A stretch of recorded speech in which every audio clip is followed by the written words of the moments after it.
'Cause like a winter tonight, I thought I would always have light.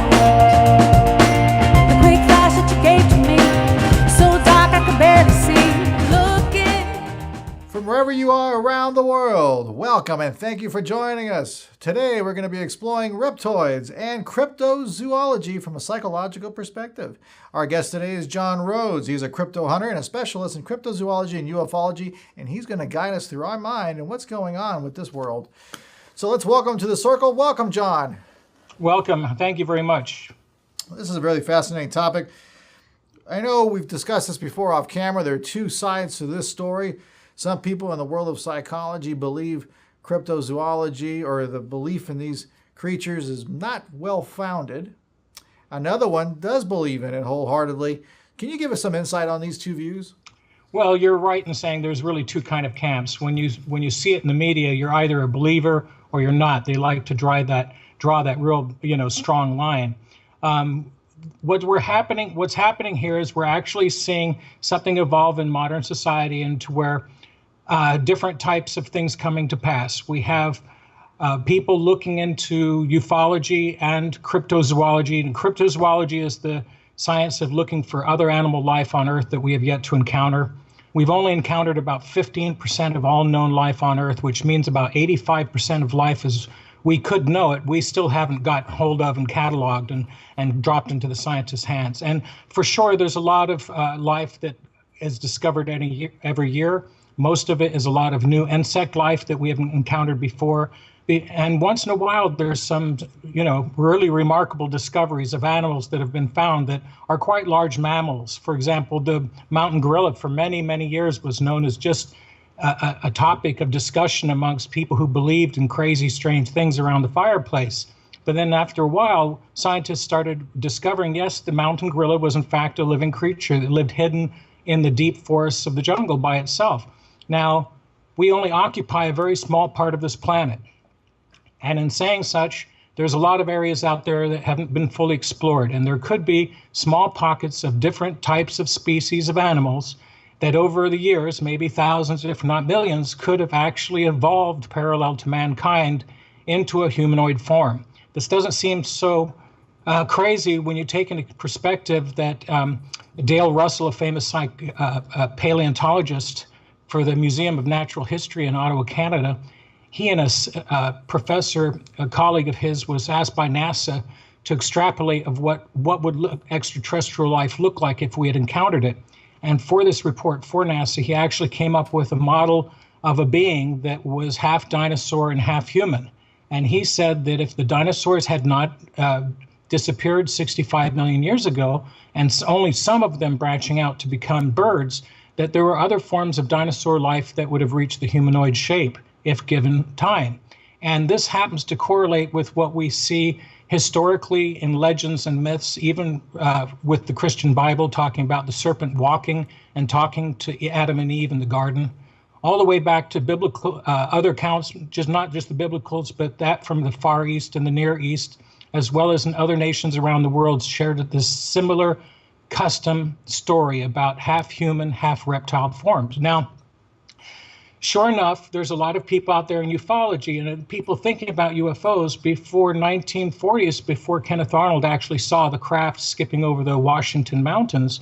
Most of human society, as far as looking at entertainment or even fantasy, was actually examining our own planet, looking in the caves and caverns and thinking of lost races of man that have come and gone, that may be pocketed away, and we encounter them once in a while. This is where we were looking. It wasn't until later on our attention started getting drawn into outer space as a possible origin for all of these fantasies. And actually, I believe that is a distraction. We actually have more in our own backyards than you can possibly imagine. And there could be a chance that something else is actually living here on our planet. It's part of our own ecosystem, and it regards this planet as their own just as much as we would. And they are at different types of technological and sociological evolutions. And we just happen to be occupying the surface. So we have people out there reporting these things. We have hindsight when we look back historically through the timeline, we can see that, yes, people were either encountering these or they were coming from somewhere in their imaginations. But it's not something that's disappeared. It's something that's here to stay with us. And I would postulate that really you have two camps. There's people who either are engaged with their own life and who feel very comfortable knowing what they know, and they don't want to know anything outside those parameters because they've got a head full already of what they're dealing with. And there's others that are more open to understanding that this world is filled with much more than we're possibly being allowed to see or being allowed to focus on. And interestingly enough, there have been college studies that have done surveys to find out that the higher degree of education you have, the more open-minded you are to the idea of ghosts and spirits and UFOs. It's actually contrary to what most people are led to believe, which you're crazy to believe in this stuff. Actually, let's go back into the world of psychology for a little bit. I know you mentioned earlier off camera the archetypes, and that really fascinated me. What were you meaning about the archetypes? How do they fit in here? And do the reptoids even fit into Mr. Jung's theory? We do have an aspect of human psychology. Look, we were perhaps inhabiting this planet with other beings, but also we have to remember that as human beings, we evolved from early reptiles. That means that a long time ago, we all shared a common ancestor. It was only a change in the cranium of the fossils have recorded. There's only a change in the cranium structure that split mammals from non-mammals that were reptiles. And that was just an opening behind the skull in the cranium right back here. One line decided to become mammals, and the other line actually split off to become reptiles. And because we inherited this inside our own evolutionary links, inside our own DNA, there is this part of our own psychology that's rooted back there as well. And we know of it nowadays. Paul MacLean, a noted neuroanatomist, had noted that, had said that we inherited this ancient part of our reptilian brain from the early reptiles, and it's called the R complex. And actually, the R complex of the brain operates most of the autonomic functions like respiratory, heart function, perspiration, all of these things that are necessary for life. So we don't really have to think about breathing. And this is the first part of the brain to actually grow on the brainstem as we evolve into a human form in the embryo. And because of all of this stuff being deeply reptilian, in ancient times when all you had was psychotropic drugs to entertain people, including the shaman and the tribesmen, as they sat around the fireplaces and they were taking these plants and ingesting hallucinogens, aspects of their own psychology would break through. Aspects of this thing that unites us with the reptile world would break through our barriers between consciousness and unconsciousness. And it's said time and time again of all the drug use around the world, even in areas where, strangely enough, there aren't that many snakes, there are a higher degree of people who have taken drugs, hallucinogens, and seen great serpents in their visions. So this also plays into modern times because you have people saying, well, there are UFOs out there. There may be beings from our own planet, perhaps those that evolved from the early reptile, like birds. It's hard to imagine. Just only recently we discovered that birds are actually evolutionary descendants of the dinosaurs. They look so different, and we think of them as warm-blooded. So what does that make the dinosaurs? We're told they're not sure if they were warm-blooded or cold. So over millions of years, morphologic changes do take place that will make you think that this could not be connected with something in the past when really it is. And so it is with the human mind.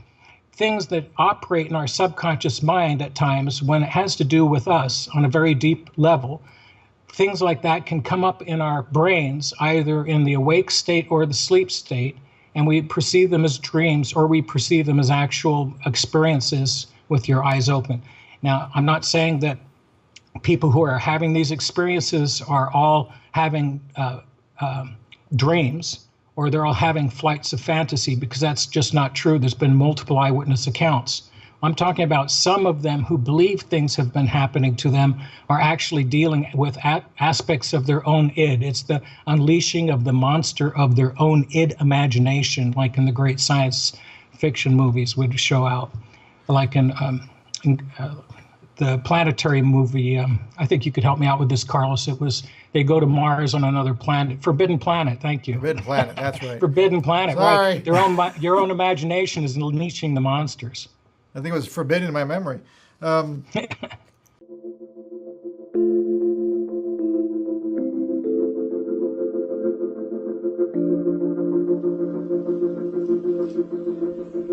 Hi, welcome to Adelante. This is Adelante Recovery, and my name is Yvette Kuglin, and I'm part of the staff. Adelante Recovery Center has helped people in dual diagnosis for 5 years. We accept most PPO insurances and provide luxury accommodations and 24-hour support. To speak with an admissions counselor, call 1-888-242-4450. A lot of time we don't even know what's wrong with us, and sometimes we need to get away to figure that out. So if you want to go for a little retreat out in Corona del Mar, which is a confidential location, we're here to help. So we're only a phone call away. Thank you. Let me ask you a question. You've been doing this for years. What is the percentage of those that are affected by the unconscious, as your theory says here? What do you think is the percentage of those that actually do see something? Well, I think people do see things. There's people that are reporting seeing things that haven't seen anything at all. It's only because they feel like there's a family environment of friends and associates they meet in UFO symposiums and conventions every year. It becomes more of a family reunion, and they see it as a social thing. And there's people who do make things up. On the other hand, there's people that do believe that they've seen something, and it's a matter of personally investigating those cases to see if the individual has too much of something else riding on it. If they've got a really strong Christian perspective, is this something coming from their subconscious mind because they feel that these are the end days and they're here to fight the great dragon? Is this why they're imagining these things? Are they imagining them because they have an inherent fear of snakes, which actually is true? They've done studies in Norway with children and exposing them to different types of animals. And interestingly enough, even though they've never seen snakes before, there's a larger percent of children that are afraid of snakes versus any other animal. I would say this has something to do with perhaps we were mammals for millions of years under their feet, and we are trying to get away from a reptile every time we saw it. And because of that, we have this inherent fear in us that's born of our own evolutionary genetic mindset, as you would say. Now, how many would be saying that they're seeing things versus not? I would say at least maybe 60% of them are perhaps entertaining fantasies or maybe misidentifications of what they're seeing. And then there's at least 40% in which people are fully committed to what they saw was a physical event. 70% of these encounters, at least I know with the reptilian humanoid form, are perceived as being either benevolent or neutral in how they affect the person that's having the experience. And only a very small percentage actually affect them negatively. But when they do, these individuals can react quite aggressively and violently. I've heard people say, why haven't there been more reports of good reptilian humanoid reports coming out over the years versus the bad? Well, I can tell you straight off from being at the very onset of this study and bringing this out to the public, when people are perceiving them as evil and you have something good to say to them about anything to do with a reptile, those individuals who harbor more fear are generally more aggressive in their response towards people who are okay or accepting of them. And I do mean literally, they can be physically or verbally attacked by individuals like that who feel on some deep spiritual level they're there to do the right thing. And if you have a perspective different than theirs, then it's the same extremism we're trying to fight all around the world. That's absolutely true. We have about 4 minutes left, and I want to definitely cover the topic about reptoids. Can you tell us the latest research or findings on these reptoids? Reptilian humanoids are becoming more prevalent as far as, out there in the UFO culture. You've seen them appear more and more in film and television. I do believe this is a slow indoctrination to perhaps getting us used to the idea of a reptilian humanoid form. It's been going on since at least the 1980s. This indoctrination period. And I would have to say that we're getting really close to some sort of an event taking place. Generally through historical times, you'll see that the sons of God who appear as serpents and man serpents do appear from time to time on the surface of the Earth during evolutionary changes when the planet itself is undergoing changes. And perhaps this might be because the planetary changes will upset society. So while society is already upset, that might be what they think is the least harmful time to make their appearances and let their presence be known on this planet. And I do believe that we're headed towards a period like that. And it could happen faster and sooner than later.